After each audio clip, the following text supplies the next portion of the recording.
കോൺഗ്രസിലെ മുഖ്യമന്ത്രി ചർച്ചകൾ പുരോഗമിക്കുന്നതിനിടെ നേതൃയോഗം ചേരാൻ മുസ്ലിം ലീഗ്.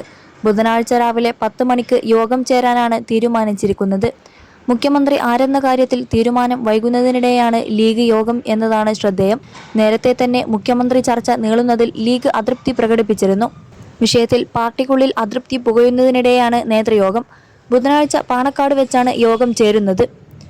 ദേശീയ ജനറൽ സെക്രട്ടറി, സംസ്ഥാന അധ്യക്ഷൻ എന്നിവരുൾപ്പെടെ പാർട്ടിയിലെ മുതിർന്ന നേതാക്കളെല്ലാം യോഗത്തിൽ പങ്കെടുക്കും. കോൺഗ്രസിന്റെ തീരുമാനം വന്നാൽ പിന്നീട് സ്വീകരിക്കേണ്ട നിലപാട് സംബന്ധിച്ചായിരിക്കും യോഗത്തിൽ ചർച്ചയാകുക. ലീഗിന്റെ മന്ത്രിമാരുടെ കാര്യത്തിലും ചർച്ച നടക്കും. നേരത്തെ AICC നിരീക്ഷകരോട് മുഖ്യമന്ത്രി പദത്തിൽ മുസ്ലിം ലീഗ് തങ്ങളുടെ നിലപാട് അറിയിച്ചിരുന്നു. എന്നാൽ ഇതുവരെയായിട്ടും കോൺഗ്രസ് മുഖ്യമന്ത്രിയെ തീരുമാനിച്ചിട്ടില്ല. തീരുമാനം അനിശ്ചിതമായി നീളുന്നതിൽ ലീഗിന് അതൃപ്തിയുണ്ട്. ലീഗ് മലപ്പുറം ജില്ലാ ജനറൽ സെക്രട്ടറിയും മുൻ MLAയുമായ P. അബ്ദുൽ ഹമീദ് പരസ്യ വിമർശനവുമായി രംഗത്തെത്തുകയും ചെയ്തിരുന്നു. തീരുമാനം വൈകുന്നത് തെരഞ്ഞെടുപ്പ് വിജയത്തിന്റെ ശോഭ കെടുത്തിയെന്നും അണികൾക്കെല്ലാം വലിയ നിരാശയുണ്ടെന്നും അദ്ദേഹം പറഞ്ഞിരുന്നു. അമ്പലപ്പുഴ നിയുക്ത MLA G. സുധാകരൻ പാണക്കാടെത്തി.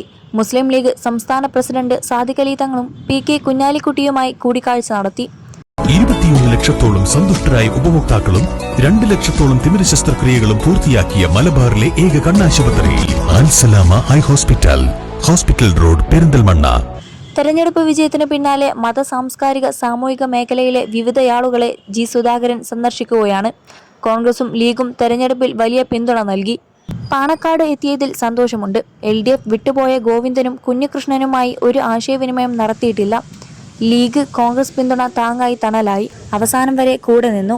തെരഞ്ഞെടുപ്പിൽ ഏറ്റവും കുറവ് ചെലവ് നടത്തിയത് ഞാനാണ്. ആരോപണം എല്ലാം കള്ളമാണെന്ന് തെളിഞ്ഞുവെന്നും G. സുധാകരൻ വ്യക്തമാക്കി.